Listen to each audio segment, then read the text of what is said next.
Mariners win 10-8 in extra innings. They improved to 64-55 on the season, and they even the series against the Royals at 1 game apiece. Quickly talk about how it happened. Not a lot going on for the first 3 innings of this game, and then the Mariners explode for a 7 spot with 4 homers. Eugenio Suarez hits 1, Ty France hits 1, Teoscar Hernandez homers to right center, and Jose Caballero scores after he drives in a run himself with a double. A 2-run homer by Josh Rojas, his first as a Seattle Mariner, makes it 7-0.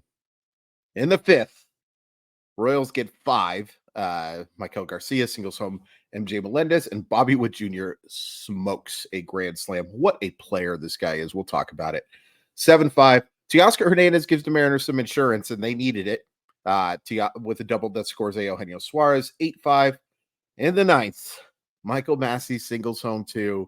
Salvador Perez singles home Bobby Wood Jr., makes it 8-8. In the 10th, Ty France singles home Jose Caballero and Cade Marlowe, and the Mariners do not give up a run. Taylor Saucedo, I believe, with his first career save. 10-8. Mariners win. Sorry, this one's a little later. I had to watch the final few innings. I went and actually did something fun for the first time in a long time, so that was fun. Fun is fun, isn't it? There are some negatives to talk about tonight. The main takeaway, pit negative here, is that it's probably a tie, I guess, but let's start with the fact that Emerson Hancock was bad, like really bad. He didn't give up any run over the first 4 innings. That was fortunate. And he was really bad in the 5th. Really bad. And I think it was a mistake that he was still in the game. And I was very curious to see that. I didn't see anybody warming up even. Folks, the Mariners had to win this game.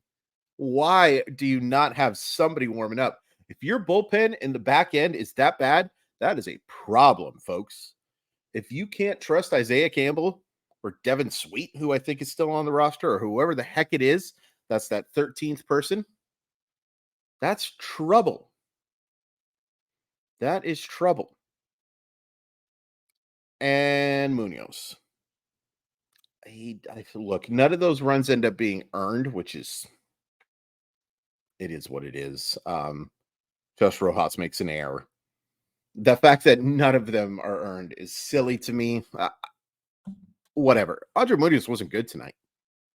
0 strikeouts through 42 pitches. And I think it's worth pointing out he did come in, and I think this was a mistake too. You asked him to get a 5-out save. Man, if your bullpen's hurting that bad, we got to talk about the roster construction. Because this is supposed to be one of the strengths of the team. And this is now like, I think 4 games in a row that someone hasn't gotten it done in the 9th inning. I guess technically it was the 10th inning for that 1-0 game, wasn't it? Yeah, because obviously George Kirby threw the 10th or through the 9th. But this is a lot of late inning struggles, folks, and it becomes even more noticeable when you trade away a really good closer.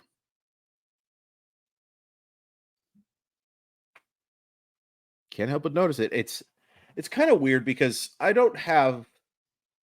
watch these guys pitch, and the eye test tells me this bullpen's just fine. And actually, a few of the guys in the bullpen did really well tonight. Saucedo, 0 issues. Congratulations to him on that first save.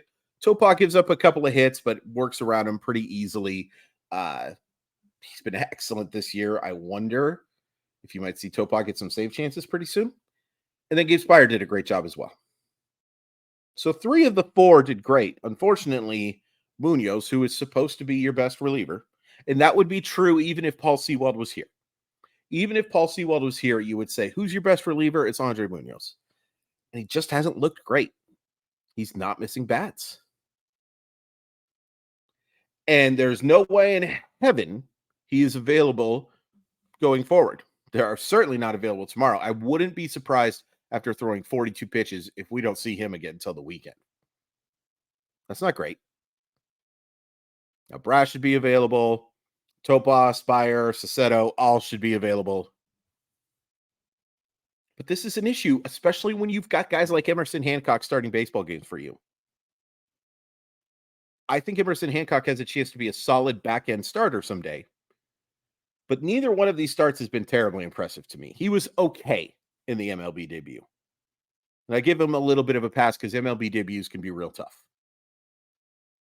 Showed some flashes there. There were not very many flashes in this one, even while he was pitching 4 shutout innings. It was getting away with a lot of stuff. Offensively, any real negatives? Big Dumper had a real tough game. Gets on via walk, but really struggled. Kinzone really struggled. Mike Ford. There were some positives, though, for sure, offensively. And I think that it's great seeing Ty France making some hard contact again. And that, so let's set up the 10th inning. By the way, I thought this was a mistake from service as well. A lot of people will disagree. That's fine. So the Mariners have first and second, nobody out. You pinch hit Haggerty for Rojas against a lefty, which I don't hate. Rojas has been atrocious for against left-handed pitching for the majority of his career. I don't mind it.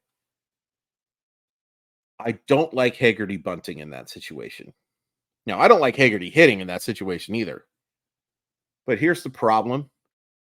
You take the bat out of Julio's hands by doing that. Because as soon as that bunt gets laid down, there's no way in heck they're pitching to Julio in that situation. And while Suarez did hit the homer, I mean, he looked awful in that last at bat. And that's the thing about Suarez is you can strike him out. Now you can strike out Julio. You can strike out anybody on the Seattle Mariner team. You can strike out anyone in baseball now. It's just the way the game works. But I want my best player being able to hit in that situation. I'd rather see Haggerty try to get a hit and then Julio try to get a hit. I didn't love that. But luckily, Ty France was more than able tonight. France and Hernandez is the talking point here. They go a combined 9 for 11. They both homer. They drive in 6 runs. They need it so bad. They need those guys to be hot. Nobody needs them to go. You don't have to go 9 for 11. You do not have to have an 889 batting average. I believe that's what that is. But just the threat is huge. Like Ty France has been one of the most disappointing players, I think, on this roster. But Teoscar's right up there too. But tonight they showed you that they're at least capable, especially Hernandez. Like, all due respect to Ty France, who clobbered a home run and gets that big hit. You saw that Teoscar, when he's on, he can just drive the baseball like crazy.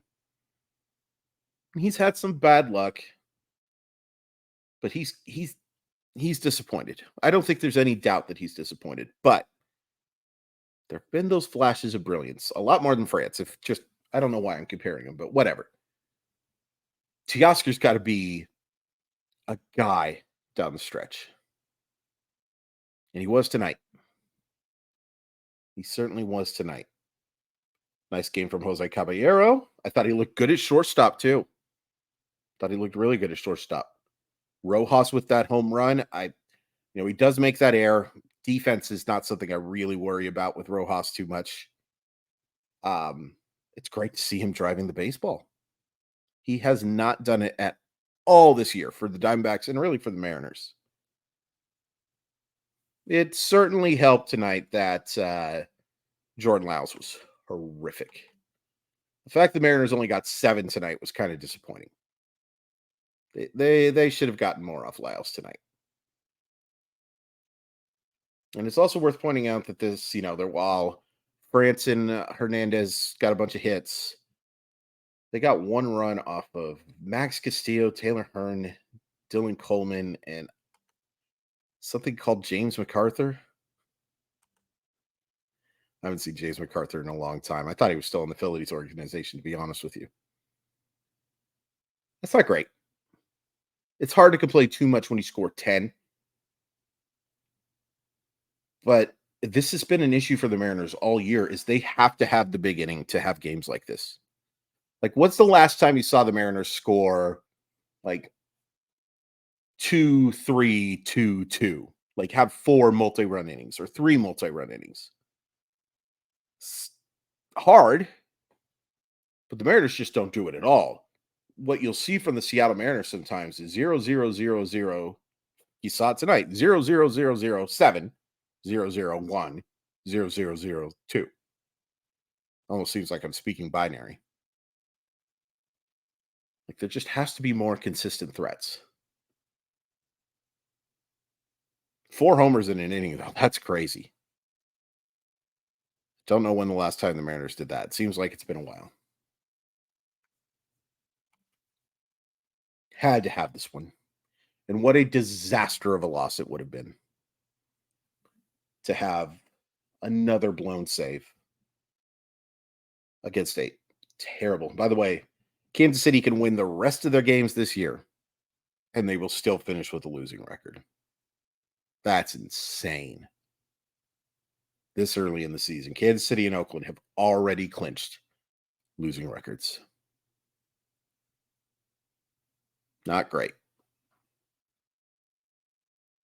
Huh. This one almost feels like, and I know I've talked about this a lot, one of those where you're more relieved about the win than excited. And I don't like that. That's not how it should be. But we're just in that position. We are just in that position, and there's no denying that there's just more of a oh than a yeah. There were some moments. I mean, this team is still coming off. I know it lost 3 straight, but they've won 9 of 13. They're 9 games over 500. There's a lot of things to be excited about. But these last 4 have just been a reminder too of that, like there's such a wide range of outcomes for this team every night. What do we got tomorrow? Tomorrow, well, it's Luis Castillo against James MacArthur, but I think that's going to change because MacArthur threw that last inning. So I imagine we're getting even if MacArthur may be pitched, it's a bullpen day. I don't know. I'm not.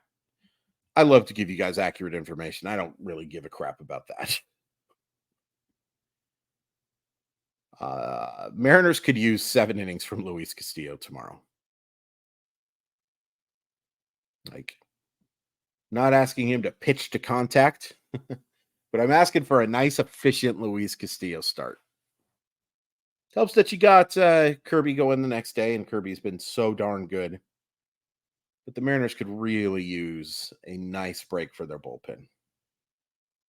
And to score some runs so that you can use some of the weaker options as well. Fun win.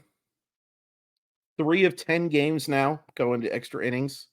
And they just had one last week too, or last week-ish against the Angels. So that's what, let's see here. 4 of 8, I think, have gone extra innings. And they're 500 in those games, which is, you'd like to be better, but extra inning games are often crapshoots. A coin flip is more what I should say than same thing. But they've been awful in extra inning games this year. That was, I think, the first time they had scored a run in an extra inning game on the road. No, because the Anaheim game. But it's been, the offense has been dreadful in these extra inning situations. So it's nice to get a W against a terrible team. You need to win these next 2. You really need to win these next 2 to call this a successful series. I'm just looking here, by the way, at the schedule on ESPN, and they have the little StubHub thing. Tickets as low as $5 available. It's kind of sad, actually. It's interesting because tickets as low as $5 for that. The lowest ticket I see for Houston is 11, but that's on Sunday. It's 22 and 25. Weekend, obviously, a different thing, better team. Tickets as low as $2 for Wednesday in Chicago. Bryce Miller versus Michael Kopech. Got a couple bucks, you can go watch a fun little pitching matchup.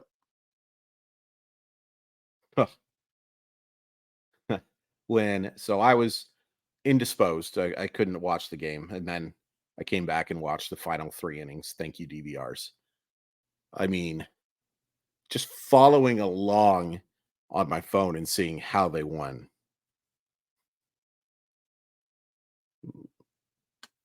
A buddy of mine texted me and said, "You may not want to watch the second half of this one." Uh, I sure wouldn't have if I found out that they had lost. By the way, a huge Touplan by I believe that was Daron Blanco going to third base in that situation, and Canzone doesn't have to even make a hard play. That was massive because I don't know if Andre Munoz can get another hitter out tonight. He was really bad. It's the worst I've seen him pitch by far. He's blown some games this year. Everybody has. Seawald's blown some games this year. He plays for a different team. Matt Brash has blown some games. Taylor Sassetto has blown some, not blown, but like everybody in the bullpen has had some issues. But Munoz flat out stunk. That wasn't that was a yuck. Get those out of your system, man, because Andres Munoz has to be good over this final month and a half if they're going to the postseason. Has to be good. Win's a win. Follow me on that one thingy at Crawford_MILB. Sports Sometimes podcast, hosted my buddy Levi Weaver tomorrow. No, Thursday. RotoWire Fantasy Baseball podcast, hosting my buddy Alex Coffey on Thursday. That's going to be a long day for me. And, check out Sportstopia. Really excited to be joining that team. A bunch of my old Roto World buddies are going to be joining as well. Still going to be doing all the RotoWire stuff as well, but as well as a word apparently I'm going to say 16 times tonight. But yeah, I'm very excited. Excited to be working with my old boss and a bunch of my old friends. It's going to be really cool. Really encourage you to check that out. More to come as it goes. But yeah, want to implant it in your head like Inception. Please hit like and please hit subscribe. We are so close to 750. And again, as soon as we get to 750, somebody's winning that bad boy. Edgar Martinez, autographed on card, 32 out of 50 from Topps Definitive, which is, in my personal opinion, the nicest Topps baseball set. Topps Chrome's cool, Bowman first, all that stuff. But like in terms of like premium stuff, I think Topps Definitive is the best. Let's just have a normal game tomorrow. Thank you.